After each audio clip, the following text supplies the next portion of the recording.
நாங்கள் இந்தி ஒழிக அல்ல. என் தம்பி துறை கூட காட்டினார். இந்தி ஒழிக அல்ல, தமிழ் வாழ்க. பெரியார் ஒழிக அல்ல எங்கள் முழக்கம், பிரபாகரன் வாழ்க. திராவிடம் ஒழிக அல்ல, தமிழ் தேசியம் வளர்க வெல்க. இதுதான் எங்கள் முழக்கம். சீமான் கட்சிக்கு, நாம் தமிழர் கட்சிக்கு மைக்கு சின்னத்திற்கு மட்டும் போட்டு விடாதீர்கள் என்று வாக்கு கேட்பது வரலாற்றிலேயே முதன்முறையாக இப்போதுதான் நடக்கிறது. ஒவ்வொரு நாளும் ஐயா கலைஞர் கருணாநிதி அவர்களுடைய நினைவிடத்திலே முரசொலி செய்தித்தாள் வைக்கப்படுகிறது, காஃபி தேநீர் வைக்கப்படுகிறது, வடை வைக்கப்படுகிறது. சாப்பிடுவார் என்று பூ தினம் பூ போட்டு வழிபாடு நடக்கிறது. ஒவ்வொரு நினைவாரத்திலும் பொதுப்பணித்துறை அமைச்சராக இருக்கிற ஐயா ஏவா வேல் அவர்கள் கட்டையடித்து பஜனை பாடியது இன்றும் இருக்கிறது. இது எதில் வருகிறது? திராவிட பகுத்தறிவில் வருகிறது, வழிபாட்டு மரபில் வருகிறது, கடவில் மறுப்பில் வருகிறது. கோயிலில் இருந்து கூட்டி வந்து பொதகுழியை கும்பிட விட்ட பெருமக்கள் இவர்கள். இதெல்லாம் நவீன தமிழக கட்டமைப்பிலே வந்து சேருகிறது. நீ பெரிய கொம்பாதி கொம்பன் தானே, கண்டமிட்டு கண்ட ஏவுகணை வெடிகணை அழுகுண்ட போட்டு எல்லாரையும் ஒரே நொடியில் கொன்றுவிய. கண்ணுக்கு தெரியாத ஒரு நுண்ணுயிரி கொரோனான்னா எல்லா பயிலும் தேவாலயத்தை மூடுனா, பள்ளிவாசலை மூடுனா, கோயிலை மூடுனா, எவன் எங்கே போய் படுத்தான்னு தெரியல. ஒருத்தனை பார்க்கல, தொடலை.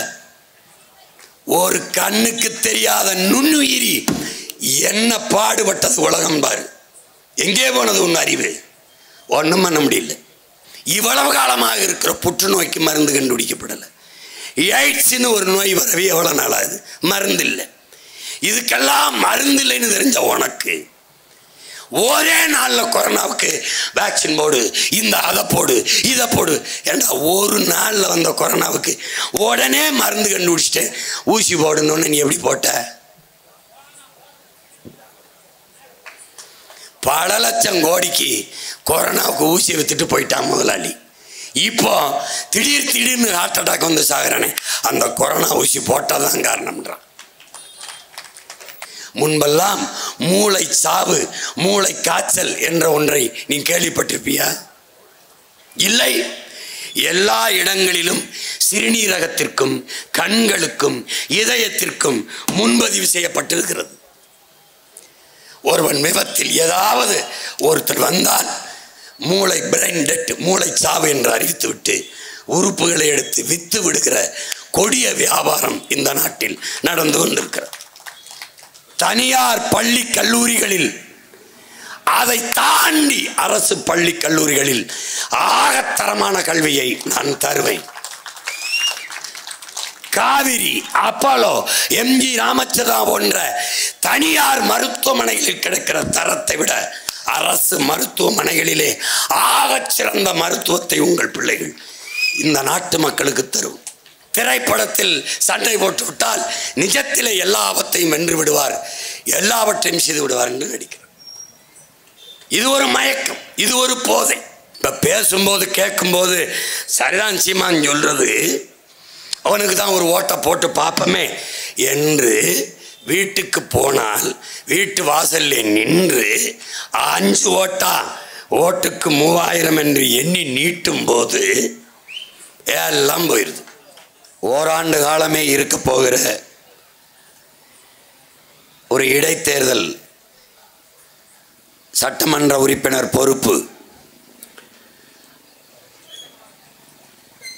அதை கொடுத்து பாருங்கள். ஒரு வாய்ப்பு.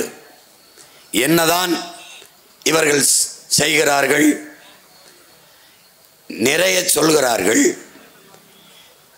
கூட்டம் போட்டு நிறைய பேசுகிறார்கள். இந்த கருத்தை அதிகாரமிக்க சபையிலே, சட்டமன்றத்திலே இந்த பிள்ளைகள் மக்களுக்காக, மக்களின் பிரச்சனைகளை எடுத்து பேசுகிறார்களா என்பதை பார்ப்பதற்கு ஒரு முன்மாதிரியாக இந்த வாய்ப்பை தங்கை சீதாலட்சுமிக்கு வழங்குங்கள் என்று அண்ணன் ஏர்போர்ட் மூர்த்தி அவர்கள் கேட்டதை நான் ஏற்ற அதே கருத்தை என் அன்பு சொந்தங்களிடத்திலே பதிவு செய்ய விரும்புகிறேன். இங்கே ஒவ்வொரு நாளும் ஒவ்வொரு பிரச்சனையை நாங்கள் எதிர்கொள்கிறோம். இந்த ஈரோட்டு தேர்தலிலே ஒரு இடத்தில் நின்று மக்களுக்கு முன்பு வாக்கு சேகரிக்க இந்த கூட்டத்தை போடுவதற்கு ஒவ்வொரு நாளும் போராடி போராடி அனுமதியை பெற வேண்டிய நெருக்கடிக்கு ஆளாக்கி வைத்திருக்கிறார்கள். கடைசி நேரத்தில் 6:30 மணி 7 மணிக்கு அனுமதியை தருகிறார்கள். இப்படிப்பட்ட ஒரு ஜனநாயகத்தை, மக்களாட்சியை நீங்கள் எந்த கொடிய சர்வாதிகார கொடுங்கோன்மை ஆட்சியில் கூட நீங்கள் பார்க்க முடியாது. இதை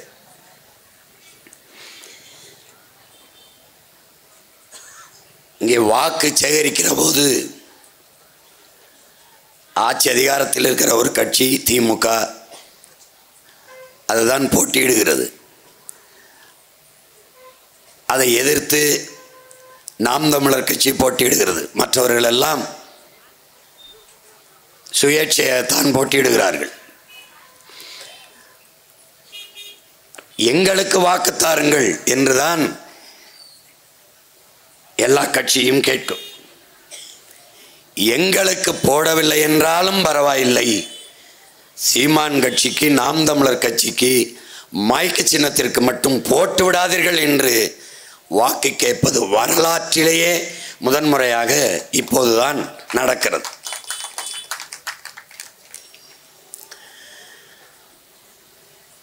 அனைத்து இந்திய அண்ணா திராவிட முன்னேற்ற கழகத்திடம் போய் திமுக காரர்கள் சீமானை வளர விட்டுவிட்டால் உங்களுக்கு ஆபத்தாகிவிடும், அதனால் அவருக்கு உங்கள் கட்சிக்காரர்கள் வாக்கு செலுத்தி விடாமல் பார்த்து கொள்ளுங்கள். பாரதிய ஜனதாவிடம் போய் சீமான் கட்டுத்தொகை வாங்கி டெபாசிட் வாங்கி நிறைய வாக்கு வாங்கி வளர்ந்து விட்டால் நீங்கள் என்ன ஆவீர்கள், அதனால் உங்கள் கட்சிக்காரர்கள் நாம் தமிழர் கட்சிக்கு வாக்கு செலுத்தாமல் பார்த்து கொள்ளுங்கள். இப்போது என் அன்பு சொந்தங்கள் அறிந்திருப்பீர்கள், தமிழ் தேசிய அரசியல் இவர்களுக்கு எவ்வளவு பெரிய அச்சுறுத்தலாக இருக்கிறது என்பதை நீங்கள் புரிந்து கொள்ள வேண்டும்.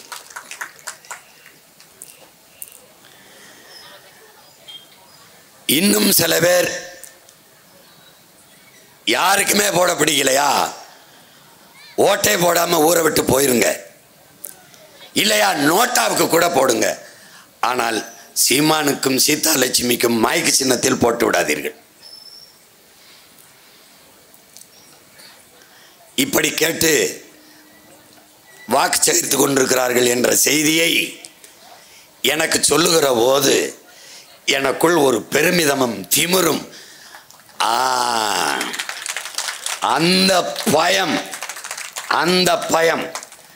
வெறும் 25,000 விடுதலை புலி வீரர்களை எதிர்த்து வீழ்த்த உலக நாடுகள் 20 நாடுகளின் துணையோடு போரை செய்த சிங்களர்களை நினைத்து நாங்கள் நினைப்போம், ஒற்றை மகன் உலக நாடுகளின் படையோடு 20 நாடுகளின் துணை கொண்டுதான் இறுதி போரில் விடுதலை புலிகளை வென்றோம் என்று ராஜபக்சேயும் கோத்தபாய ராஜபக்சேயும் பேட்டி கொடுத்தது இன்றும் இருக்கிறது. அவனுடைய பிள்ளைகள் எங்களை, எளிய பிள்ளைகள் எங்களை வீழ்த்துவதற்கு இத்தனை கட்சிகளோடு கூட்டணி வைத்த கட்சி எல்லோரையும் திரட்டி கொண்டு அவனுக்கு போட்டு விடாதீர்கள் என்று சொல்லுகிற போது ஒன்றுதான் சொல்ல தோன்றுகிறது, அந்த பயம் உங்களுக்கு இருக்கட்டும்.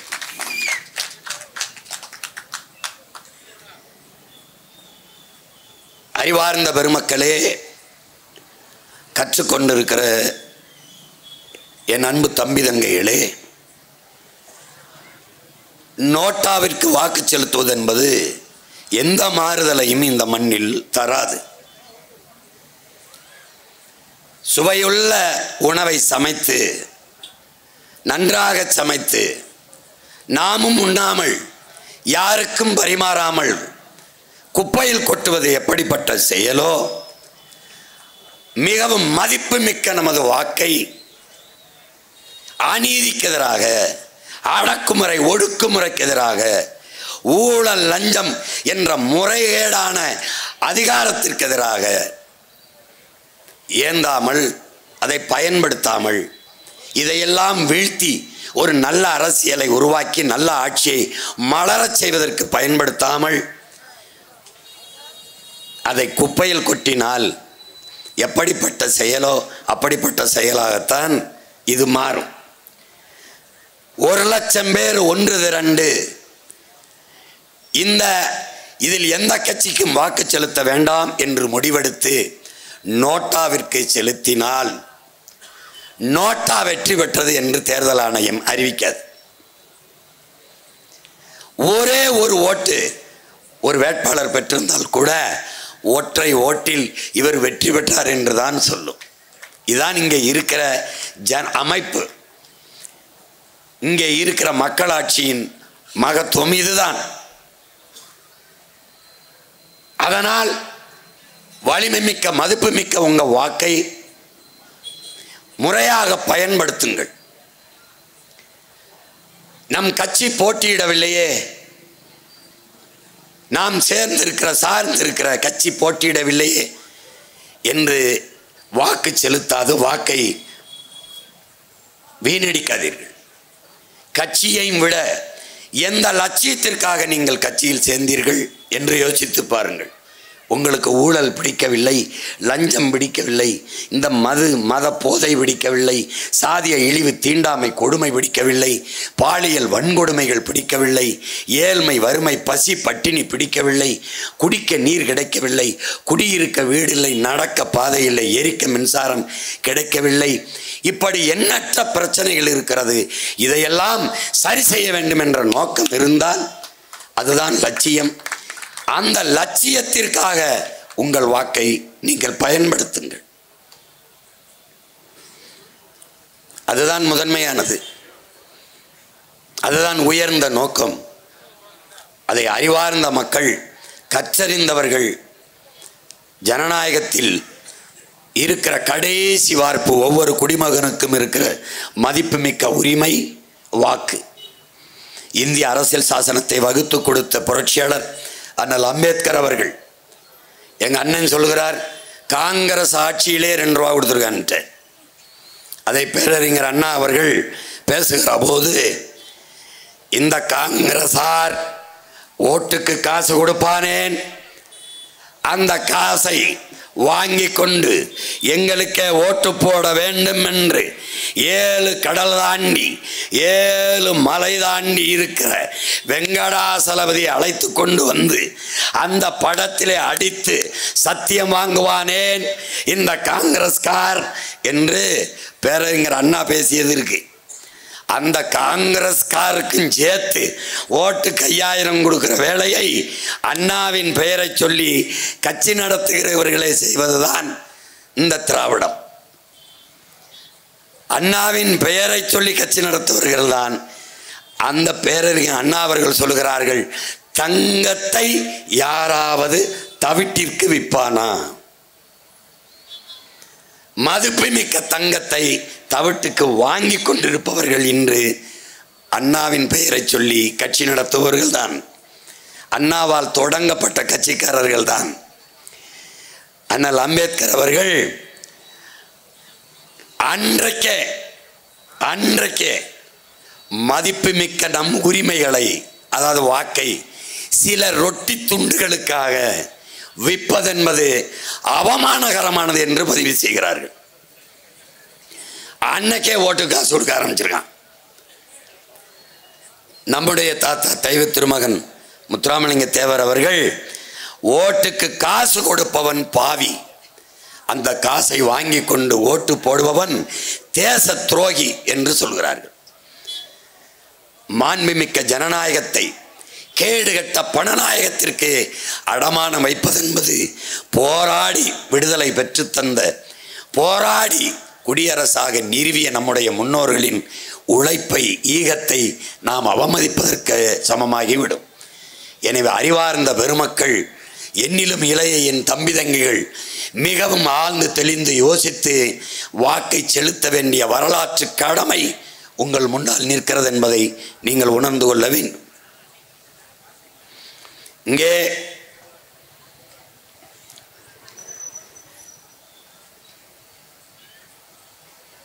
நவீன தமிழகத்தை உருவாக்கியது இந்த திராவிடம்தான் என்று நம்முடைய மதிப்பிற்குரிய ஐயா முதல்வர் ஸ்டாலின் அவர்கள் சொல்கிறார்.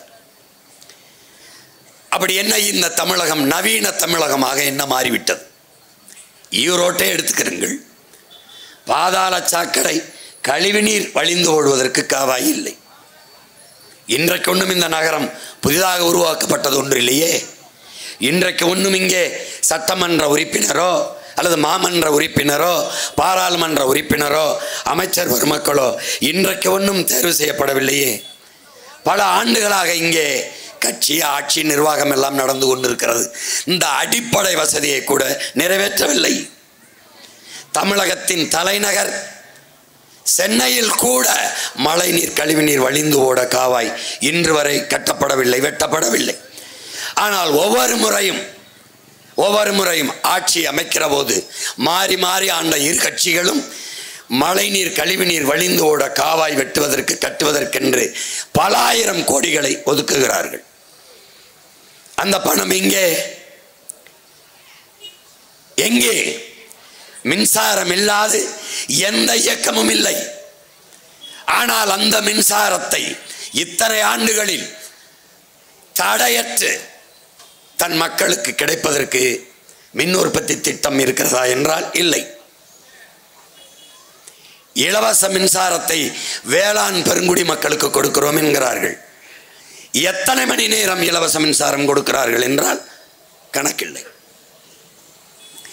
எந்த அடிப்படை கட்டமைப்பில் நம்முடைய மாநிலம் வளர்ந்திருக்கிறது?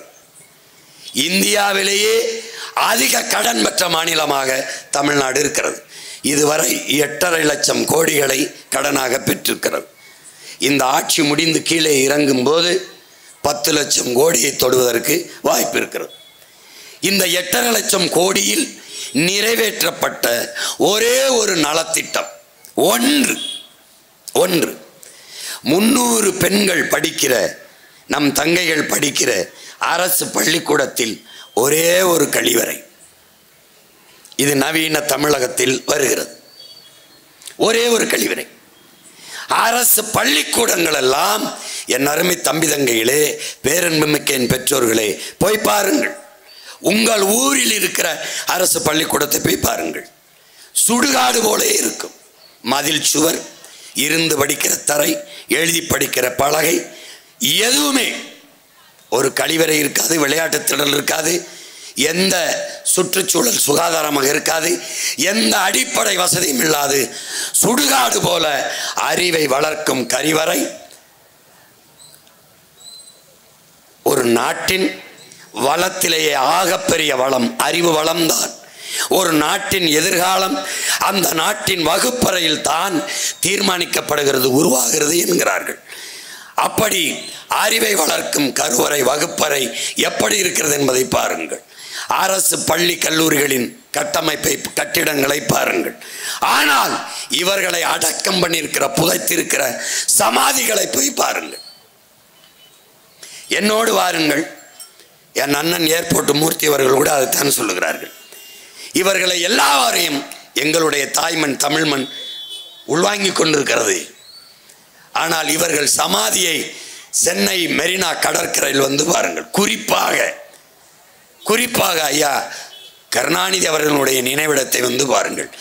எத்தனை கோடிகளை கொட்டி நட்சத்திர விடுதி போல அந்த சமாதி புதைகுழி கட்டப்பட்டிருக்கிறது என்பதை பாருங்கள்.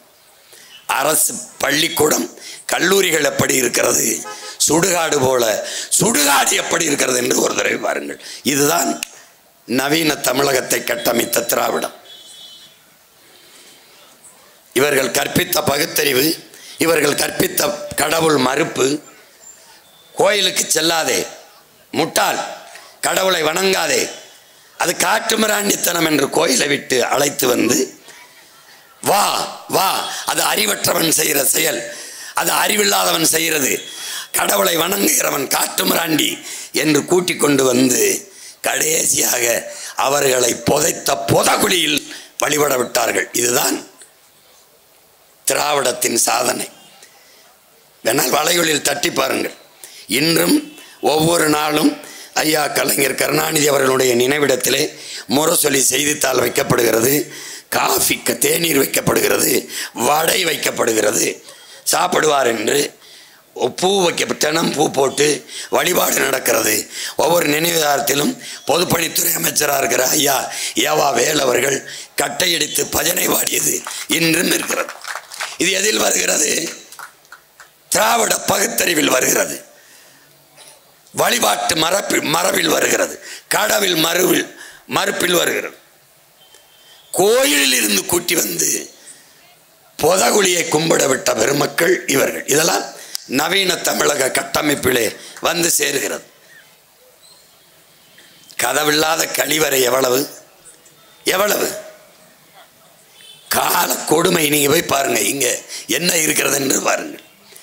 எங்கேயாவது சாலை, அடிப்படை சாலை, மக்கள் பயணிக்கிற சாலை கட்டமைப்பு சரியா இருக்கிறது என்று நீங்கள் உங்களால் ஒத்துக்கொள்ள முடியுமா? எது நவீனம்? எது நவீனம்? சந்திர மண்டலத்திற்கு சந்திராயன் மேலே பறக்கிறது.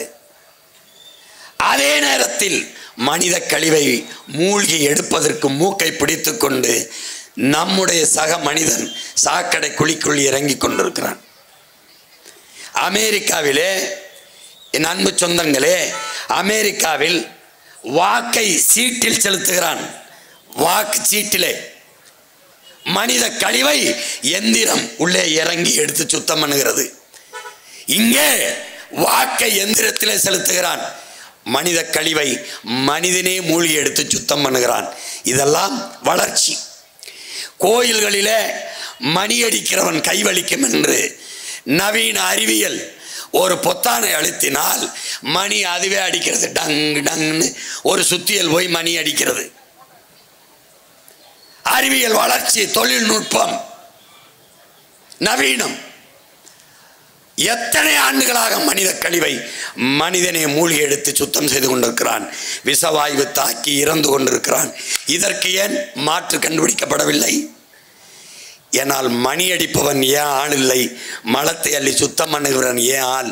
அதனால் நீ அதை பற்றி கவலைப்படவில்லை. எதில் இருக்கிறது நவீனம்? எங்கே இருக்கிறது?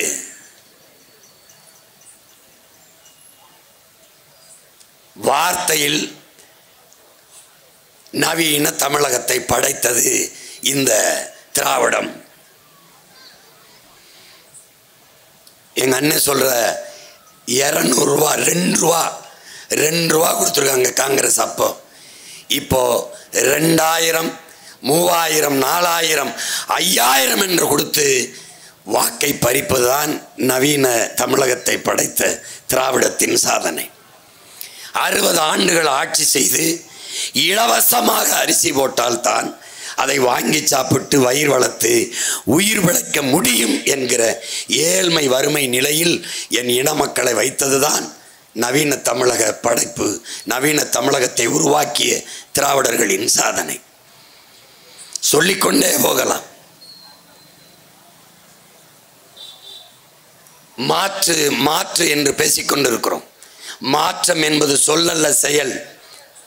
நாமே மாற்று, நாம் தமிழரை மாற்று என்ற முழக்கத்தை உங்கள் பிள்ளைகள் தொடர்ச்சியாக முன்வைக்கிறோம்.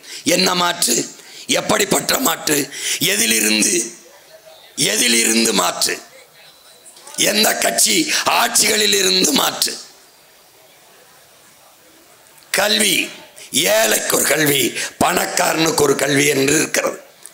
தனியார் பள்ளிக்கூடங்களுக்கு சென்றால் தரமான கல்வி.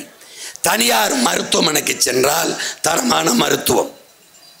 இந்த நிலையை மாற்றி ஏழைக்கொன்று பணக்காரனுக்கொன்று இருக்கிற கல்வி நிலையை மாற்றி எல்லோருக்கும் சரியாக சமமாக தரமான கல்வியை கிடைக்கச் செய்வது, இலவசமாக கிடைக்கச் செய்வது மாற்று. முதல் குடிமகன் நாட்டின் முதலமைச்சருக்கு என்ன மருத்துவம் கிடைக்கிறதோ அதே மருத்துவ தரத்தை கடைகோடி மகனுக்கும் ஈரோட்டிலே இருக்கிற, ஈரோட்டு கிழக்கில் இருக்கிற ஒரு சிறிய கிராமத்தில் இருக்கிற ஒரு ஏழை உழவர் குடிமகனுக்கும் கிடைக்க செய்வதுதான் சரியான ஜனநாயகம். அதுதான் மாற்று. ₹1 1 கோடி கல்வி வரை, ஆரம்ப கல்வியிலிருந்து ஆராய்ச்சி கல்வி வரை நாட்டின் குடிகளுக்கு இலவசமாக கிடைக்க செய்வதுதான் மாற்று. அப்படிப்பட்ட மாற்றை உருவாக்கத்தான் உங்கள் பிள்ளைகள் இந்த மாற்று அரசியல் புரட்சி என்ற முழக்கத்தோடு இதை முன்னெடுக்கிறோம். அப்படி இல்லை. கல்வி என்பது மிக உயர்ந்த சந்தை பொருளாக மாற்றப்பட்டிருக்கிறது. மருத்துவமும் மிக உயர்ந்த விற்பனை பண்டமாக மாற்றப்பட்டிருக்கிறது. நீர் மனிதனுக்கான தேவை மட்டுமல்ல, இது உலக உயிர்களின் உயிர் தேவையாக இருக்கிறது. அந்த நீர் மிக உயர்ந்த சந்தை பண்டமாக மாற்றப்பட்டிருக்கிறது. மானுட தேவைக்கு ஒரு அழைத்து பேசினால் தண்ணி வந்து சேர்ந்து விடுகிறது. ஆனால் உலகில் பல லட்சக்கணக்கான உயிர்கள் இருக்கிறது. அந்த உயிர்களின் நீர் தேவைக்கு எங்கு செல்லும் என்கிற கேள்வியை நாம் யாருமே எழுப்பி பார்ப்பதில்லை. இங்கே தலைக்கு பின்னால் மரம் இருக்கிறது. 400 அடி 300 அடிக்கு கீழே நாம் ஆழ்குழாய் கிணறை போட்டு தண்ணீரை உறிஞ்சிக் கொள்கிறோம். இந்த மரத்தின் வேர் எவ்வளவு ஆழம் போகும் என்ற உயிரியல் உண்மையை நாம் அறியணும். 400 அடி 500 அடிக்கு கீழே போய் ஆழ்குழாய் மூலமாக தண்ணீரை உறிஞ்சி விட்டால் மற்ற மரங்கள், செடிகள், கொடிகள் தங்களின் உயிர் தேவையான நீர் தேவைக்கு என்ன செய்யும் என்ற சிந்தனை என்று வருகிறதோ அன்றுதான் இந்த உலகம், இந்த பூமி பாதுகாப்பாக வாழும். அறிவார்ந்த பெருமக்களே, நாம் வணங்குவதற்கு பல லட்சக்கணக்கான சாமிகள் இருக்கிறது. ஆனால் வாழ்வதற்கு ஒரே ஒரு பூமி தான் இருக்கிறது. அந்த பூமியை காப்பாற்ற இந்த பெருநிலத்தில் இல்லை, இந்த பூமி பந்திலேயே அரசியல் செய்ய ஒரே ஒரு கட்சி தான் இருக்கிறது. அது நாம் தமிழர் கட்சி மட்டும்தான் இருக்கிறது. வேற யாரும் இதை பேச மாட்டார்கள். சாதி பேசுவார்கள், மதம் சொல்வார்கள், சாமியை பேசுவார்கள். இது எல்லாம் கடந்து வாழுகிற பூமியை காப்பாற்ற வாருங்கள் என் மக்களே, அதற்காக வாக்கை தாருங்கள் என் சொந்தங்களே என்று சொல்லி உங்கள் முன்னால் நிற்கிற ஒரே அரசியல் இயக்கம் நாம் தமிழர் கட்சி மட்டும்தான். இங்கே பேசிய என்னுடைய அண்ணன் ஏர்போர்ட் மூர்த்தி கூட என் மீது சுமத்தப்பட்ட சாதிய இழிவை, தீண்டாமை கொடுமையை, என் மீது சுமத்த இருக்கிற ஏழ்மை வறுமையை, எனக்கு சுவாசிக்க காற்று இல்லை, நான் நஞ்சை சுவாசிக்கிறேன், கந்தக தூசியை சுவாசிக்கிறேன், பெட்ரோல் டீசல் இதை எரித்து வெளியிடுகிற நச்சு புகையை நான் சுவாசிக்கிறேன், காற்றை இல்லாது கந்தக துகளை சுவாசிக்கிறேன். நான் குடிக்கிற நீர் மனிதன் உயிர்கள் குடிக்கிற திறனை இழந்து நஞ்சாக இருக்கிறது, அதை குடித்து கொண்டிருக்கிறேன். நான் உண்கிற உணவு உணவல்ல, விஷத்தை, நச்சு பண்டத்தை உண்டு கொண்டிருக்கிறேன். உங்களால் திராட்சை பழத்தை அப்படியே வாங்கி உண்ண முடியுமா? உங்களால் நம்பிக்கையோடு வாழைப்பழத்தை சாப்பிட முடியுமா? உங்களால் மாம்பழத்தை அப்படியே அறுத்து சாப்பிட முடியுமா? இல்லை. ஒரே நேரத்தில் மொத்தமாக பழுக்க வைக்க வேண்டும் என்று கற்களை வைத்து பழுக்க வைத்து அதை அப்படியே அறுத்து சாப்பிட்டால் வாய் வெந்து புண்ணாகி எண்ணற்ற நோய்களை பரப்பிக் கொண்டிருக்கிறார்கள்.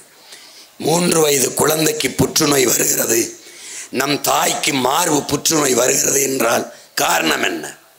தாயின் மார்பில் பால் குடித்ததை தவிர ஒன்றும் செய்யாத குழந்தைக்கு புற்று வருகிறது என்றால் தாய்ப்பால் நஞ்சாகி இருக்கிறது. தாய்ப்பால் ஏன் நஞ்சானது? தாய் உண்ட உணவு நஞ்சாகி இருக்கிறது. தாய் என்ன உணவு உண்டால்? காய்கறிகள் தான். அப்ப நாம் உணவை விளைய வைக்காமல் விஷத்தை விளைவித்துக் கொண்டிருக்கிறோம். இதைத்தான் எங்கள் பெரிய தகப்பன் நஞ்சில்லா உணவு, அதுவே நம் கனவு என்றார். வேளாண்மை என்பதே என் உடன் பிறந்தார்களே, வேளாண்மை என்பதே இயற்கை தான். பிறகு இயற்கை வேளாண்மை என்ற சொல் ஏன் வந்தது? செயற்கையாக என்ன நடந்தது? நச்சு உரங்களை, வேதி உப்புக்களை நாம் செடி கொடிகள், நாத்து எல்லாவற்றிலும் அந்த வேர்களில் கொட்டி விஷத்தை விளைய வைத்தோம். அது எவ்வளவு பெரிய பேராபத்து என்பதை உணராமல் இன்றும் நாம் வாழ்ந்து கொண்டிருக்கிறோம். தேனீக்கள் என்ற இனம் பூச்சி செத்து போனால் 4 ஆண்டுகள் கூட மனிதர்கள் வாழ முடியாது என்று ஆல்பர்ட் ஐன்ஸ்டீன் சொல்றார். தேனீக்களுக்கும் மனித உயிர்களுக்கும் என்ன சம்பந்தம்? தேனீக்கள் ஏன் செத்து போகுது? வண்ணத்து பூச்சி, பூச்சி, வண்டு, தேனீக்கள் இவை இல்லை என்றால் எல்லா செடிகளும், எல்லா நாற்றுக்களும், எல்லா மரங்களும் பூக்கும், காய்க்காது. இந்த சீத்தாப்பழம், இந்த கொய்யாப்பழம், இந்த தக்காளி, இந்த சொரக்காய், இந்த பூசணிக்காய், இந்த கத்தரி, எல்லா பூவிலும் தேனீக்கள், பூச்சிகள், வண்டுகள், வண்ணத்து பூச்சிகள் தன் உணவு தேவைக்காக தேனை உண்ண போகும். அந்த தேனை உண்டு விட்டு அடுத்த செடிக்கு போகும், அடுத்த பூவில் போய் உட்காரும். இந்த பூவில் ஒட்டிய மகரந்த துகள்களை அந்த பூவுக்கு கடத்தும், அந்த பூவில் ஒட்டிய மகரந்த துகள்களை அடுத்த பூவுக்கு கடத்தும். இப்படி இந்த மகரந்தை கடத்தி விடுவதால் அந்த பூக்கள் சூழ் கொண்டு கரு கொண்டு காய்க்கும். இதுதான் இயற்கையின் விதி. இந்த பூச்சி செத்து போனால் பூக்கும், காய்க்காது. காய்க்கவில்லை என்றால் விளைச்சல் குறையும், உணவு தேவை குறையும், வறுமை பெருகும், பட்டினி பசியால் மக்கள் சாவார்கள். இப்போது இந்த வண்ணத்து பூச்சி, தேனீக்கள் எல்லாம் செத்து போனது. பெரிய பெரிய பண்ணைகளிலே வேலைக்கு ஆள்களை வைத்து இந்த பூவையும் இந்த பூவையும் உரசி உரசி மனிதன் மகரந்தத்தை கடத்தி கொண்டிருக்கிறான். இங்கே பேசிய என்னுடைய அண்ணன் ஏர்போர்ட் மூர்த்தி சொன்னார்கள், 11 விழுக்காட்டு மக்கள், ஆண் பிள்ளைகள் குழந்தை வருகிற திறனை இழந்து கொண்டிருக்கிறார்கள் என்று. என் அன்பு தம்பி தங்கைகளே, அறிவார்ந்த பெருமக்களே, சரியாக 1/4 நூற்றாண்டுக்கு முன்பு பிறப்பின் விகிதத்தை கட்டுப்படுத்த அம்மையார் இந்திரா காந்தி ஆட்சி காலத்தில் ஒரு 30-35 ஆண்டுக்கு முன்பு குடும்ப கட்டுப்பாடு 20 அம்ச திட்டத்திலே ஃபேமிலி பிளானிங் என்ற ஒன்றை கொண்டு வந்தார்கள். அதில் 2 குழந்தைகளுக்கு மேல் வேணாம், பிறப்பு விகிதத்தை கட்டுப்படுத்த வேண்டும். இது எதற்கு? மால்தஸினுடைய கோட்பாடு. மால்தஸ் பொருளாதார மேதை, அவன் என்ன சொல்லுகிறான்? உற்பத்தி 1 கூட்டல் 1 2 கூட்டல் 1 2 இப்படி கூட்டல் விகிதத்தில் உற்பத்தி ப்ரொடக்ஷன் ஏறிக்கொண்டிருக்கிறது. ஆனால் பாப்புலேஷன், மக்கள் உற்பத்தி, மக்கள் பெருக்கம் 2 × 2 × 2 என்று பெருக்கல் விகிதத்தில் போய்கொண்டிருக்கிறது. அப்ப மக்கள் பெருக்கமும் உற்பத்தியும் சமவிகிதத்தில் இல்லை என்றால் அந்த நாடு பற்றாக்குறையை சந்தித்து ஏழ்மை வறுமையில் சிக்கும், பொருளாதார நெருக்கடியை சந்திக்கும் என்று சொல்றார். இதனாலே பிறப்பு விகிதத்தை, உற்பத்தி விகிதத்தை அதிகப்படுத்த முடியாத நாடுகள் பிறப்பு விகிதத்தை கட்டுப்படுத்த வேண்டும் என்ற முடிவுக்கு வந்தார்கள். அப்போது குடும்ப கட்டுப்பாடு, நாம் இருவர் நமக்கு இருவர் என்று வந்தார்கள். ஏன்? பிறப்பை குழந்தைகள் பெற்றுக்கொள்கிற திறன் பெற்றோருக்கு இருந்தது. அன்றைக்கு நாம் இருவர் நமக்கு இருவர் என்று ஆசிரிய பெருமக்களை கூடுதல் பணிக்கு அமர்த்தி வீடு வீடுக்கு சென்று தாய்மார்களை, பெற்றோர்களை, அவர்களை திரும்ப திரும்ப பேசி கருத்தடை செய்தார்கள். ஃபேமிலி பிளானிங் என்று கருத்தடை செய்தார்கள். குடும்ப கட்டுப்பாடு என்ற ஒன்றை சொன்னார்கள். எல்லா சுவத்திலும் எழுதி வைத்திருந்தது. முக்கோணம் போட்டு ஒரு அப்பா அம்மா இருப்பார்கள், இந்த பக்கம் இந்த பக்கம் 2 குழந்தைகள் இருப்பார்கள், நாம் இருவர் நமக்கு இருவர் என்று எல்லா பள்ளிக்கூடங்களிலும் மாநகராட்சி கட்டடங்களிலும் எழுதியிருந்தது, பேருந்துகளிலும் எழுதியிருந்தது. பிறகு கொஞ்ச நாள் இருந்தது, நாம் இருவர் நமக்கு ஒருவர் என்று எழுதி வைத்தார்கள். கொஞ்ச நாள் போனது, இன்று நாம் இருவர் நமக்கதற்கு இன்னொருவர் என்று எழுதிவிட்டார்.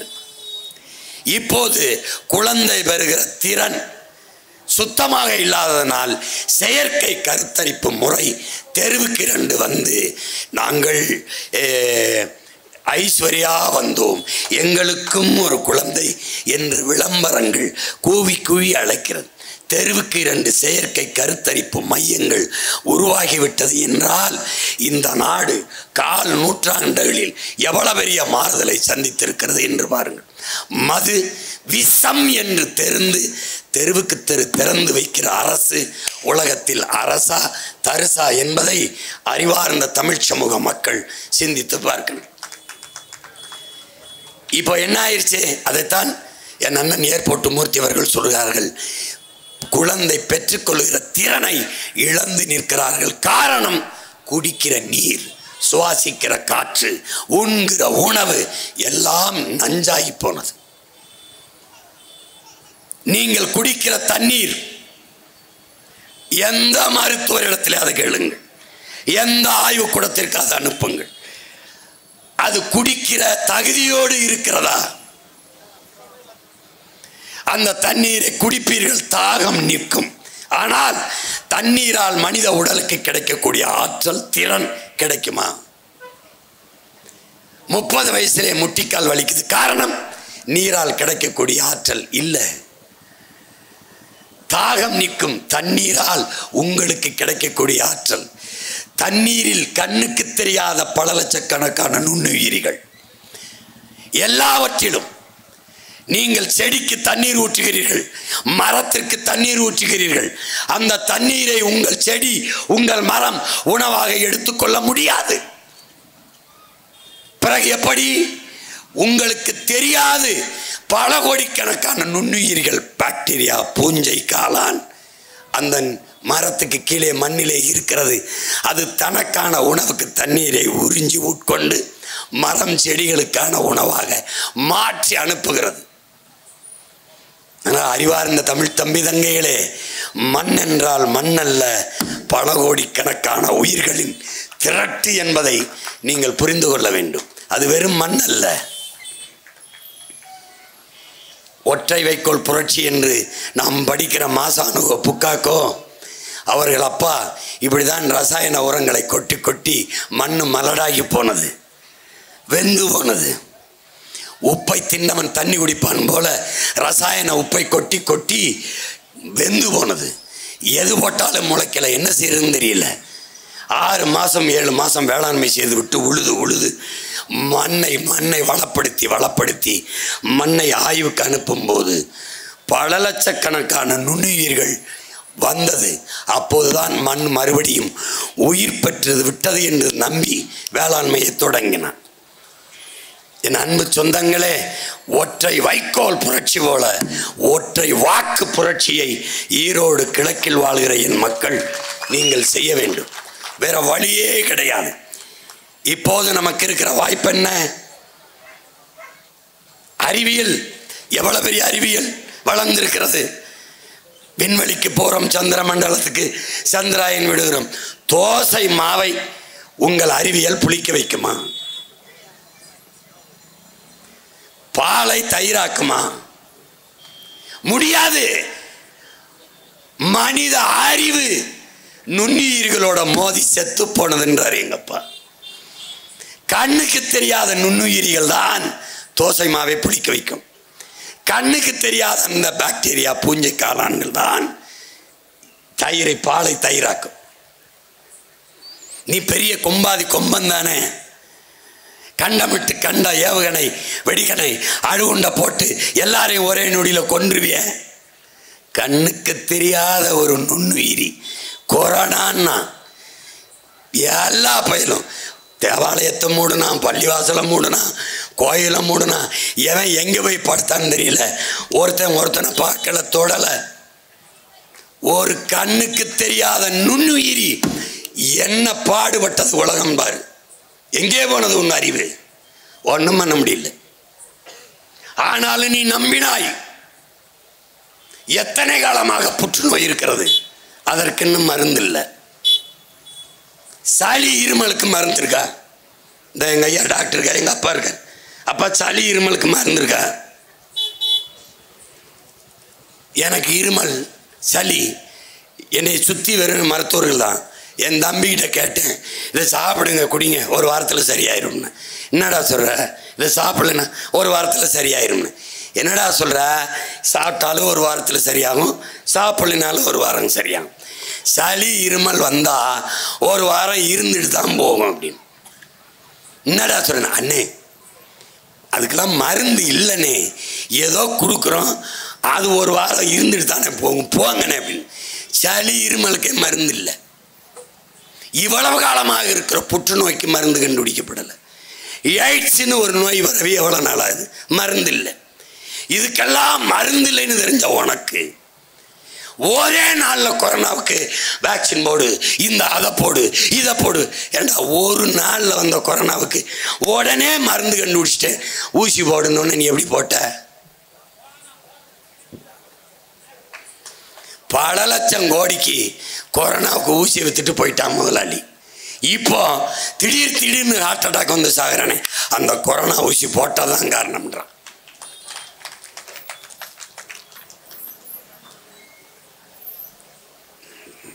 எல்லாம் வியாபாரம், எல்லாம் வியாபாரம்.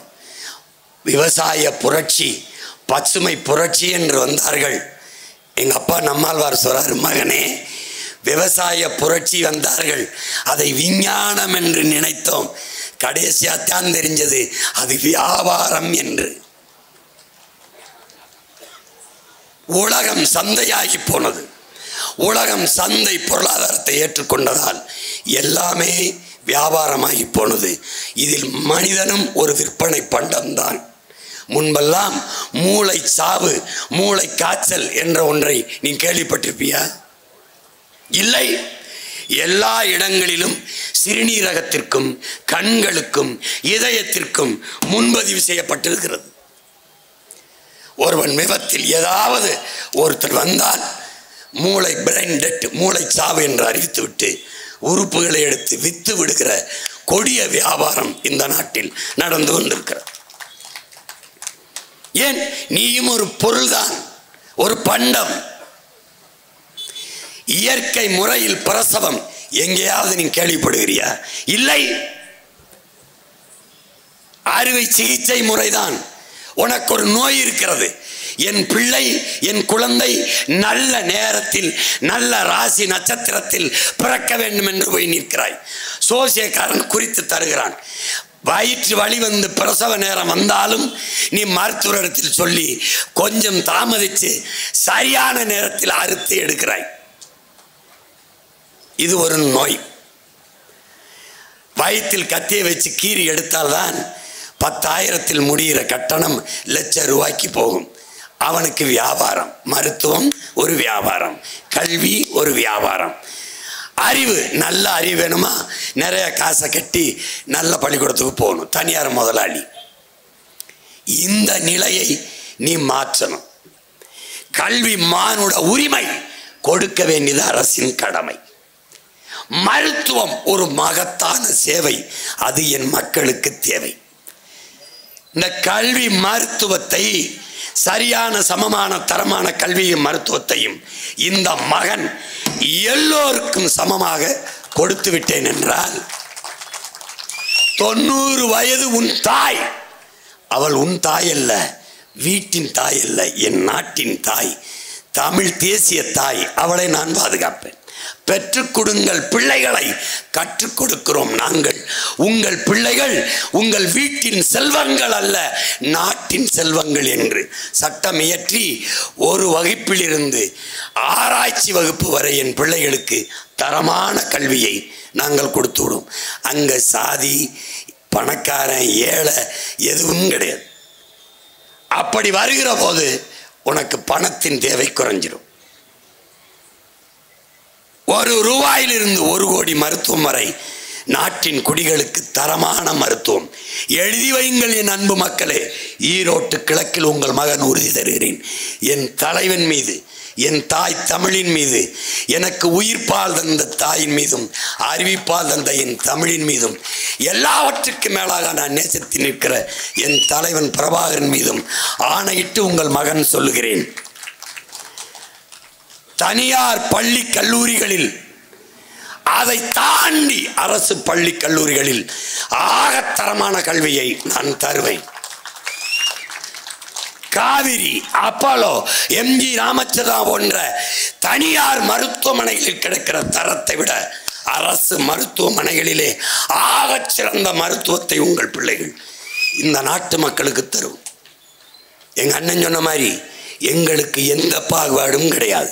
என் தாய் தமிழுக்கு பாசம் காட்டத்தான் தெரியும், பகைக்க தெரியாது. அன்பு செலுத்தத்தான் தெரியும், வம்பு செய்ய தெரியாது. பகைக்க மாட்டாள், பகை வந்தால் விடமாட்டாள். அதுதான் என் தமிழ் தாயின் சிறப்பு. பூச்சி, வண்டு, ஈ, எறும்புக்கு அரசியல் பேசிக் கொண்டிருக்கிற மகன் என்னை போலவே எலும்பு, நரம்பு, ரத்தம், சதை கொண்ட சக மக்களை வெறுப்போம் என்று பேசுவது எவ்வளவு கேவலமானது. என் இனத்திற்கென்று ஒரு மாண்பு இருக்கு. உலகத்தில் எல்லோரும் மானுடம் பேசினான், நாங்கள் உயிர்மை நேயம் பேசினோம். நாங்கள் மனிதநேயவாதிகள் அல்ல, உயிர்மை நேயர்கள். அவனவன் நிலத்தை நேசித்தான், நாங்கள் உலகந்தழுவி நேசித்தோம். சீனன் எழுந்தான், என் மொழி தெரியாதவன் ஊமை என்றான். ஆங்கிலேயன் எழுந்தான், என் மொழி தெரியாதவன் நாகரிகமற்றவன் என்றான். அரேபியன் எழுந்தான், என் மொழி தெரியாதவன் பிசாசு என்றான். அன்னை தமிழ் நிலத்தில் என் மண்ணில் பிறந்த மணவாளம்பட்டியில் பிறந்த கணியன் பூங்குன்றன் எழுந்தான், யாதும் ஊரே யாவரும் கேளீர் என்றான். என் மூதாதை வந்தான், பகுத்துண்டு பல் உறவுகள் என்று பாடாமல் பல் உயிர்கள் என்று பாடினான். பிறப்பு ஒக்கும் எல்லா மனிதருக்கும் என்று சொல்லாமல் பிறப்பு ஒக்கும் எல்லா உயிருக்கும் என்று பாடினான். அறிவார்ந்த பெருமக்களே, ஒருவன் கேட்டு ஒரு பொருளை கொடுப்பது கொடைதான், ஆனால் அது சிறந்த கொடை அல்ல. ஒருவன் கேட்காமலே கொடுப்பது, முகம் வாடி இருக்கிறதே, பசியோடு இருப்பான் போலவே 200 ரூபாய் கொடுத்து சாப்பிட்டு விட்டு வா என்று சொல்வது கொடைதான். ஆனால் கேட்கும்போது ஒருவன் மானத்தை இழந்து விடுகிறான், அது சிறந்த கொடை அல்ல. கேட்காமல் கொடுப்பது கொடைதான், ஆனால் அதுவும் சிறந்த கொடை அல்ல. எது சிறந்த கொடை? கேட்கும் திறனற்ற உயிர்களுக்கு கொடுக்கிற கொடைதான் ஆகச் சிறந்த கொடை என்று தமிழிலே புறப்பொருள் வெண்பாமாலை பாடுகிறது. அந்த வகையிலே கேட்காத முல்லை கொடிக்கு தேரை விட்டு விட்டு போன என் பாட்டன் பாரியும் கேட்காத மயிலுக்கு போர்வையை போத்திவிட்ட பேகனும் தான் ஆகச் சிறந்த கொடை வள்ளல்கள் என்று என்னுடைய இலக்கியம் பாடுகிறது. அந்த மரபில் வந்த நான் மற்ற சமூகத்தை, இனத்தை வெறுப்போம் என்று பேசுவது என் இனத்தின் மாண்பை, தமிழ் தேசிய மக்களின் பேரன்பை, பெருந்தன்மையை இழிவு செய்கிறது என்பது தமிழ் தேசிய பிள்ளைகளின் கருத்து. முதல்ல அதை கைவிடுங்கள். தடையற்ற மின்சாரம் எல்லோருக்கும் தான், சரியான கல்வி எல்லோருக்கும் தான், சரியான மருத்துவம் எல்லோருக்கும் தான். என்னரும் சொந்தங்களே, இமயவரை பறவை வாழ்ந்த இனக்கூட்டம் காலடியில் குறுகி நிற்கிறது. எல்லோருக்கும் தனித்தனி மாநிலங்கள், அவரவர் நிலத்தை அவரவர் வாழ்கிறீர்கள், ஆள்கிறீர்கள். என் நிலத்தில் ஒரே ஒரு நிலம்தான். உலகின் மூத்த மொழி தமிழ் செத்து போனது, உயிர்ப்பிக்க துடிக்கும் பிள்ளைகள். என் நிலத்தின் வளம் களவு போய் கொண்டிருக்கிறது. எங்கள் பாட்டன் பாரதி, நாளெல்லாம் பொழுதெல்லாம் எங்கள் செல்வம் கொள்ளை கொண்டு போகவோ, நாங்கள் இங்கு சாகவோ, அழுது கொண்டு இருப்போமோ, ஆண் பிள்ளைகள் அல்லமோ, உயிர் வெல்லமோ என்கிறான். தண்ணீர் விட்டா வளர்த்தோம் சர்வேசா, கண்ணீரால் காத்தோம் இப்பயிரை, கருகத்திலவோ திருவுளமோங்கிறான். இந்த நிலத்தை வளத்தை பாதுகாத்து எங்களுக்கும் பின்பு வருகிற எங்கள் தலைமுறைக்கு என் மலையை அப்படி என் பாட்டன் வங்கி நிறைய பணம் போடவில்லை, மாளிகை கட்டி தரவில்லை, விலை உயர்ந்த காரை வாங்கி வாசலிலே நிறுத்தவில்லை. ஆறை ஆறாக வைத்தான், அருவியை அருவியாக வைத்தான், மலையை மலையாக வைத்தான், ஏரியை ஏரியாக வைத்தான், காட்டை காடாக வைத்து விட்டு போனான். இன்று அது இருக்கிறதா என்பதை அறிவார்ந்த மக்கள் சிந்தித்து பாருங்கள். எங்களுக்கும் பின்னே வருகிற எங்கள் பிள்ளைகளுக்கு சுவாசிக்க காற்று, குடிக்க தண்ணீர், பசிக்கு நஞ்சில்லா உணவு, படிக்க கல்வி, படித்தால் பார்க்க வேலை, வேலைக்கு ஏற்ற சம்பளம், அதை கொண்டு வாழ்கிற பெருமைமிக்க வாழ்வு, 5க்கும் 10க்கும் அரிசிக்கும் பருப்புக்கும் வேட்டிக்கும் சேலைக்கும் கையேந்தி நிற்கிற மானத்தை இழந்த ஈன பிளப்பில்லாது தன்மானத்தோடு என் இன மக்கள் வாழ்வதற்கான ஒரு வாய்ப்பை ஏற்படுத்தி தர வேண்டும் என்று துடிக்கிற பிள்ளைகள். அதற்காக எங்களுக்கு வாக்கு தாருங்கள். நாங்கள் இந்தி ஒழிக அல்ல, என் தம்பி துறை கூட காட்டினார், இந்தி ஒழிக அல்ல, தமிழ் வாழ்க. பெரியார் ஒழிக அல்ல எங்கள் முழக்கம், பிரபாகரன் வாழ்க. திராவிடம் ஒழிக அல்ல, தமிழ் தேசியம் வளர்க வெல்க. இதுதான் எங்கள் முழக்கம். நாங்கள் தமிழர்கள் என்று சொல்லும் போது நீங்கள் ஏன் வெறுக்கிறீர்கள், எதிர்க்கிறீர்கள்? இதுதான் எங்கள் கேள்வி. எல்லா எங்கள் பெருமையையும், எல்லா எங்கள் இன அடையாளங்களையும், என் வழிபாட்டை, என்னுடைய வரலாற்றை எல்லாவற்றையும் மறைத்து எல்லாம் நான் தந்தது, நான் செய்தது என்கிற போதுதான் தமிழ் தேசிய இனப்பிள்ளைகள் கிளர்ந்து எழுச்சியுற வேண்டிய தேவை இருக்கிறது. அதனால் உலகெங்கும் பரவி வாழ்கிற 13 கோடி மக்கள் நாங்கள். கர்நாடகாவில் வாழ்கிறோம் 1.25 கோடி. எங்களுக்கென்று என்ன அரசியல் இருக்கிறது? இல்லை. அந்த மண்ணின் மக்களோடு கரைந்து வாழ்கிறோம். ஆந்திராவிலே 36 லட்சம் 30 லட்சத்திற்கு மேலே வாழ்கிறோம். எங்களுக்கென்று என்ன அரசியல் இருக்கிறது? அந்த நிலத்தின் அரசியலோடு கரைந்து வாழ்கிறோம். கேரளாவிலே பல லட்சக்கணக்கான மக்கள். எங்களுக்கு என்ன அரசியல் இருக்கிறது? அந்த மண்ணின் மக்களோடு கரைந்து வாழ்கிறோம். மகாராஷ்டிராவில் 36 லட்சம் மக்கள் வாழ்கிறோம். எங்களுக்கு என்ன அரசியல் இருக்கிறது? அந்த மண்ணின் மக்களின் அரசியலோடு கரைந்து இணைந்து வாழ்கிறோம். லண்டனில், பிரிட்டனில், பிரான்சில், ஜெர்மனியில், நார்வேயில், அமெரிக்கா, எல்லா நாடுகளிலும் வாழ்கிறோம். அந்தந்த நாட்டில், மலேசியாவில், சிங்கப்பூரில், மாலத்தீவில், மொரிஷியஸில், எல்லா நாடுகளிலும் அந்தந்த மண்ணின் மக்கள் முன்னெடுக்கிற அரசியலோடு இணைந்து வாழ்கிறோம். இந்த நிலத்தில் தாழ்த்து வீழ்த்தப்பட்ட தமிழ் தேசிய பிள்ளைகள் தமிழ் மீட்சியுற்று, தமிழினம் எழுச்சியுற்று, தங்களுக்கான அரசியல் வலிமையை பெற்று, தங்களுக்கான அதிகாரத்தை நிறுவி அழிந்து கொண்டிருக்கிற தமிழ் தேசிய மக்களை பாதுகாப்பாக வாழ வைப்பதற்கு ஒரு அதிகாரத்தை நிறுவ துடிக்கிற போது எங்களுக்கு துணை நிற்க வேண்டியது இந்த நிலத்திலே வாழ்கிற எல்லா மக்களினுடைய பிறவி கடமை என்பதை நீங்கள் புரிந்து கொள்ள வேண்டும். இதில் எங்கே இருக்கிறது வெறுப்பு? எங்கே இருக்கிறது பாசிசம்? எங்கே இருக்கிறது இனவெறி? நாங்கள் தமிழர்கள் என்பதை இனவெறி என்றால் நீங்கள் ஏதோ ஒரு இனத்தின் வெறியர். நாங்கள் செய்வது வெறுப்பு அரசியல் அல்ல, தமிழ் தேசிய இனத்தின் இறையாண்மையை உரிமை அரசியல் என்பதை நீங்கள் புரிந்து கொள்ள வேண்டும். இதை புரியாமல் திரும்ப திரும்ப நீங்கள் பேசிக் கொண்டிருப்பதுதான் தேவையற்றது. இது அறிவார்ந்த பெருமக்கள் அருந்ததிய மக்களின் இடஒதுக்கீட்டை சீமான் எதிர்க்கிறார். இல்லை இல்லை, இடஒதுக்கீடு கொடுத்ததில் சிக்கல் இல்லை, என்னிடத்தில் இருந்து எடுத்து கொடுத்ததான் சிக்கல். பொருளாதார அடிப்படையில் பின்தங்கியவர்களுக்கு 10 விழுக்காடு எடுத்து கொடுத்த பெருமக்கள் எங்கிருந்து கொடுத்தீர்கள்? அதை போல அருந்ததிய மக்களுக்கு 3 விழுக்காடு இல்லை, 6 விழுக்காடு கூட கொடுங்கள், பொதுவிலிருந்து எடுத்து கொடுங்கள், போற்றுகிறோம், கொண்டாடுகிறோம். ஆனால் என்னிலிருந்து எடுத்து கொடுக்கிற போது, எனக்கே போதாத போது அந்த 3 விழுக்காடை கொடுத்தீர்கள், கொடுத்து விட்டீர்கள். நான் இழந்த 3ஐ இவ்வளவு காலம் அதிகாரத்தில் இருந்த நீங்கள் திருப்பி எடுத்துக்கொண்டு வந்து அந்த 3ஐ எங்களுக்கு கொடுத்து விடுங்கள். இதான் எங்கள் போராட்டம். நீங்கள் செய்ய மாட்டீர்கள். ஆனால் நாங்கள் வந்து பழங்குடி மக்கள், ஆதி பறையர்குடி மக்கள், தேவேந்திர மக்கள் இழந்திருக்கிற இந்த 3 விழுக்காட்டை திருப்பி எடுத்து வந்து சேர்ப்போம். இதுதான், அதற்காகத்தான் நாங்கள்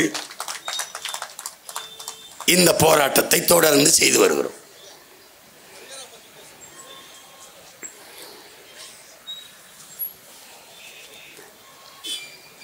இதனாலே அறிவார்ந்த பெருமக்கள், என் அன்பு சொந்தங்கள், தேர்தலில் வாக்கு செலுத்துவது என்பது ஒரு சடங்கல்ல, ஒரு முறை அல்ல. ஜனநாயகத்தில் நமக்கு தரப்பட்டிருக்கிற மதிப்புமிக்க உரிமை என்பதை உணர்ந்து நீங்கள் வாக்கு செலுத்த வேண்டும். இந்த கட்சிக்குத்தான் நான் செலுத்துவேன் என்பது அது ஒரு நோய். இந்த சாதிக்குத்தான் செலுத்துவேன், இந்த மதத்துக்குத்தான் செலுத்துவது என்பது அது ஒரு போதை. பன்னெடுங்காலமாக என் இன மக்கள் மயக்கத்திலே இருக்கிறார்கள். பெரிய மயக்கம் சாதி மயக்கம், அடுத்த அதை பெரிய மயக்கம் மத மயக்கம். போதை உட்கொண்டவன், சாராயம் குடித்தவன், போதை பொருளை பயன்படுத்தியவன் படுத்து எழுந்தால் அந்த போதை தெளிந்து விடுகிறது. ஆனால் சாதி மத போதை ஏறினால் செத்து புதைத்தாலும் போவதில்லை. ஏன்? புதைக்கிற சுடுகாட்டில் எழுதி வைக்கிறான் சுப்பிரமணிய நாடார், ஆறுமுக கவுண்டர், சிவசாமி செட்டியார் என்று புதகுழியிலும் எழுதி வைக்கிறான். அப்ப எது பேராபத்தானது? இந்த மயக்கத்தை எவ்வளவு காலத்துக்கு தூக்கி சுமப்பது? ஒரு தேசியன ஓர்மையை பிளந்து பிரிக்கிற பெரும் தீமையாக இதான் இருக்கிறது. இதைத்தான் தன்னின பகை என்று நமது முன்னவர்கள் சொல்கிறார். இந்த சாதி மத மயக்கத்திலிருந்து வெளியில வருகிற போது வாய் வழியே செலுத்துகிற சாராய போதை வருகிறது. அந்த மயக்கத்திலிருந்து தெளிந்தால் கண்ணு வழியே காது வழியே போதை ஏற்றுகிற திரை கவர்ச்சி வருகிறது. அந்த மயக்கத்திலே இருக்கிறான். திரைப்படத்தில் சண்டை போட்டு விட்டால் நிஜத்திலே எல்லாவற்றையும் வென்று விடுவார், எல்லாவற்றையும் செய்து விடுவார் என்று நடிக்கிறார். இது ஒரு மயக்கம், இது ஒரு போதை. இந்த எல்லா போதைகளிலிருந்தும் தெளிவுபடுத்தி வெளியிலே கொண்டு வந்து நிறுத்தினால், அடர்த்தியாக மழை கொட்டினால் எப்படி முன்னாடி இருக்கிறது கண்ணுக்கு தெரியாதோ அப்படி பண மழையால் கொட்டி என் மக்களின் கண்களை மறைத்து விடுகிறார்கள். இப்போ பேசும்போது கேட்கும்போது சரிதான் சீமான் சொல்றது, அவனுக்கு தான் ஒரு ஓட்டை போட்டு பார்ப்போமே என்று வீட்டுக்கு போனால் வீட்டு வாசலில் நின்று 5 ஓட்டா ஓட்டுக்கு 3000 என்று எண்ணி நீட்டும் போது எல்லாம் போயிடுது. இதுதான் இங்க இருக்க பிரச்சனை. இந்த இடத்தில்தான் எங்களை என்ன விலை கொடுத்தும் வாங்க முடியாது என்று தன்மானமிக்க என் மக்கள் இந்த இடத்திலே நிரூபித்து காட்டக்கூடிய ஒரு வரலாற்று வாய்ப்பு, காலம் கையெழுத்திருக்கிற ஒரு கடமை.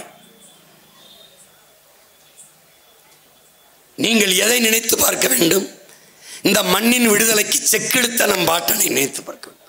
இந்த மண்ணின் விடுதலைக்கு போராடி செத்த வீர மறவர்கள் முன்னோர்களை நினைவில் கொள்ள வேண்டும். தூக்கிலே தொங்கிய நம் பாட்டன் தீரன் சின்னமலை, உன் துப்பாக்கியின் தோட்டா என்னடா என் ஆட்டு புழுக்கைக்கு சமம் என்று போராடி மாண்ட வீர பாட்டன் அழகுமுத்து கொன் நினைவுக்கு வர வேண்டும்.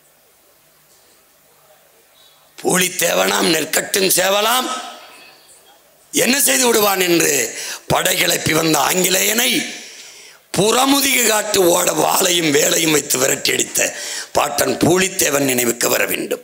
பண்டார வன்னியனும் பெரும்பிடுக முத்தரையரும் சுந்தரலிங்கனாரும் வெள்ளையத்தேவனும் வீர பெரும்பாட்டு வேலுநாச்சியாரும் மாமன்னர் மருதிருவழும் நம் மணக்கன் முன்பே வந்து வந்து போக வேண்டும். சிறைப்பட்டவன், செக்கிழுத்தவன், தூக்கிலே தொங்கியவன், இவருடைய வீரமும் தியாகமும் நமக்கு நினைவிலே வந்தால் அற்ப 1000 500க்கு நம் உரிமையை விற்கிற எண்ணம் வருமா என்று பார்க்க வேண்டும். என் இன சொந்தங்கள், உழுது பிழைக்கிற காட்டை விற்பான், அடமானம் வைப்பான். கட்டி வாழ்கிற வீட்டை விற்பான், கட்டிய மனைவியின் தாலியை கூட அடமானம் வைப்பான் வறுமைக்கு. ஆனால் தன்மானத்தையும் இனமானத்தையும் ஒருபோதும் அடமானம் வைக்க மாட்டான் என்பதை இந்த திராவிட கட்சிகளுக்கு ஒரு முறை காட்டுங்கள். ஒரு முறை காட்டுங்கள். அதனால் அறிவார்ந்த எனது மக்கள், என் அன்பு சொந்தங்கள், ஒரு மாற்றம் வேண்டும் என்று நீங்கள் விரும்புவீர்களேயானால், ஊழல் லஞ்சத்தை விரும்பவில்லை, இந்த கொடிய வறுமையை தொலைக்க முடியவில்லை, படிக்க பிள்ளைகளுக்கு நல்ல கல்வி இல்லை, படித்து விட்டால் பார்க்க வேலை இல்லை, இப்படி எண்ணற்ற துயரங்கள் துன்பங்கள் உங்களை துரத்தி அடித்தால், அந்த துன்ப துயரத்தை துரத்தி அடிக்க உங்களிடத்திலே ஒரு வலிமை இருக்கிறது, வாய்ப்பு இருக்கிறது. அதுதான் ஒற்றை வாக்கு. நீங்கள் செலுத்துகிற வாக்கு எங்களுக்கான வெற்றிக்கல்ல, உங்களின் வெற்றிக்கு, மண்ணின் மக்களின் வெற்றிக்கு. இவர்கள் எல்லோரும் சொல்கிறார்கள், சீமானை வளர விட்டு விடாதீர்கள். நான் மண்ணில் வளர்கிற மரம் அல்ல, என் மக்களின் மனத்தில் வளர்கிற மகத்தான தத்துவத்தை கொண்டு நிற்கிற மகன். என் வளர்ச்சியை நீங்கள் வீழ்த்த முடியாது. என் அண்ணன் ஏர்போர்ட் மூர்த்தி சொன்னது போல, நான் இல்லாது போனாலும் என் அரசியலை நீங்கள் வீழ்த்த முடியாது. என்னை தவிர்க்கலாம், நான் முன்வைத்த அரசியலை நீங்கள் தவிர்க்க முடியாது. ஏனால் தலை சிறந்த தத்துவத்தை ஏற்றி நிற்கிற தமிழ் பிள்ளைகள் நாங்கள். எனவே அறிவார்ந்த எனது தமிழ் சொந்தங்கள், ஈரோட்டு கிழக்கிலே வாழ்கிற என் உயிருக்கினிய உறவுகள், உங்கள் மதிப்புமிக்க வாக்கை என்னுடைய தங்கை சீதா லட்சுமிக்கு மைக்கு சின்னத்திலே, ஒளிவாங்கி சின்னத்திலே செலுத்தி வெற்றி பெற செய்யுங்கள். எங்களின் வெற்றி உங்களின் வெற்றி என்பதை நினைவில் கொள்ளுங்கள். இந்த மண்ணின் வெற்றி, மாற்றத்திற்கான வெற்றி, ஒரு மாற்று அரசியலுக்கான வெற்றி என்பதை நினைவில் வைத்துக்கொண்டு வருகிற பிப்ரவரி இந்த 5ஆம் தேதி நீங்கள் வாக்கை செலுத்துகிற போது வரிசை எண் 2இல் இருக்கிற மைக்கு சின்னத்தில் அழுத்தி என்னுடைய தங்கையை வெற்றி பெற செய்யுங்கள். புரட்சி எப்போதும் வெல்லும். உங்கள் பிள்ளைகள் எங்களின் வெற்றி அதை சொல்லும். இலக்கு ஒன்றுதான், இனத்தின் விடுதலை. இனம் ஒன்றாவும், இலக்கை வென்றாவோம். தமிழ் தாய் வாழ்க, தலைவர் பிரபாகரன் வாழ்க. நாம் தமிழர்.